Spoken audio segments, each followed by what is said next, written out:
एक तरफ अमेरिकी राष्ट्रपति डोनाल्ड ट्रंप और रिपब्लिकन कार्यकर्ता बिग ब्यूटीफुल बिल की मंजूरी का जश्न मना रहे थे, वहीं एलन मस्क उनकी पार्टी खराब करने में जुट गए। मस्क ने हाल में किए एक सर्वे का हवाला दिया, जिसमें पूछा गया था कि लोग उनके अमेरिका पार्टी के विचार का समर्थन करते हैं या नहीं। मस्क ने पोस्ट किया, 2 से 1 के अनुपात में आप एक नई राजनीतिक पार्टी की चाहत रखते हैं और आपको यह मिलेगी। आज अमेरिका पार्टी बनाई गई है ताकि आपको आपकी आजादी वापस दी जा सके। मस्क की अमेरिका पार्टी की शुरुआत डोनाल्ड ट्रंप के साथ उनके बढ़ते विवाद के बीच हुई है। ये पूरा घटनाक्रम राष्ट्रपति के अहम बिग ब्यूटीफुल बिल को लेकर है।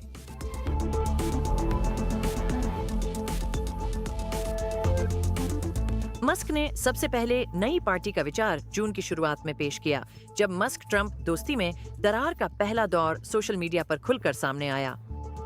सरकारी दक्षता विभाग के प्रमुख के पद से इस्तीफा देने के तुरंत बाद मस्क ने एक्स पर एक सर्वे शुरू किया। वह देखना चाहते थे कि क्या उनके सोशल मीडिया फॉलोअर्स एक नई पार्टी बनाने के पक्ष में हैं या नहीं। 1 जुलाई को मस्क ने फिर से पोल का जिक्र किया। उन्होंने एक पोस्ट में कहा कि 80% लोगों ने नए पार्टी के परिणाम के पक्ष में वोट किया।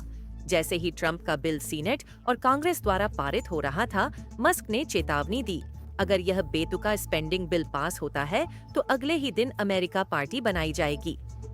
हमारे देश को डेमोक्रेट रिपब्लिकन पार्टी के विकल्प की आवश्यकता है ताकि लोगों को वास्तव में अपनी आवाज उठाने का मौका मिले।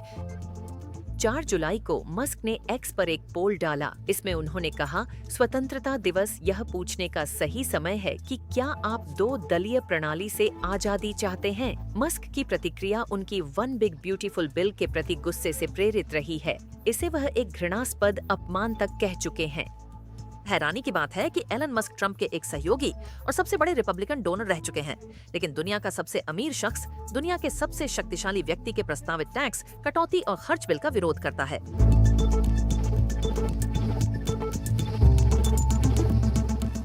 मस्क का दावा है कि लगभग 80% अमेरिकियों की राय डेमोक्रेट्स और रिपब्लिकन द्वारा प्रस्तुत वैचारिक चरम सीमाओं से अलग है, जो एक वैकल्पिक राजनीतिक आंदोलन के लिए संभावना पैदा कर सकती है। मस्क दोनों पार्टियों की कड़ी आलोचना करते हैं। वह मानते हैं कि ये पार्टियां उभरती हुई टेक्नोलॉजी के बजाय पारंपरिक उद्योगों को प्राथमिकता देती हैं, साथ ही बेवजह खर्च के लिए भी जिम्मेदार हैं। इसलिए उनकी अमेरिका पार्टी संभवतः घाटा कम करने, सुचारू नौकरशाही और विकासकारी नीतियों की वकालत करेगी, जबकि इलेक्ट्रिक वाहनों, आर्टिफिशियल इंटेलिजेंस और एरोस्पेस में अत्याधुनिक तकनीकी निवेश को भी बढ़ावा देगी।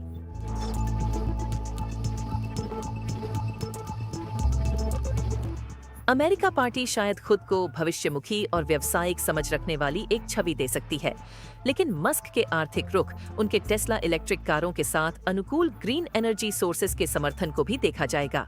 वहीं हाई स्किल्ड इमिग्रेशन जैसे मामलों में ट्रंप वोटर्स को लुभाने में एलन मस्क शायद नाकामयाब साबित हों। राजनीतिक स्पेक्ट्रम के दूसरे छोर पर उनके विवादित बयान और इशारे, जैसे उनका उठाया हुआ हाथ, जो कि एक नाजी सलामी जैसा प्रतीत होता है, उन्हें अधिक प्रगतिशील मतदाताओं की नजर में अयोग्य बना देते हैं।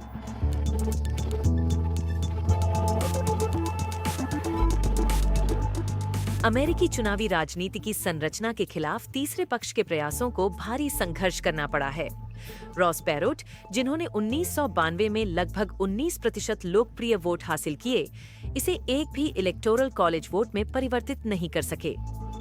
राल्फ नैडर को 2000 के चुनाव में एक स्पॉइलर के रूप में लेबल किया गया था।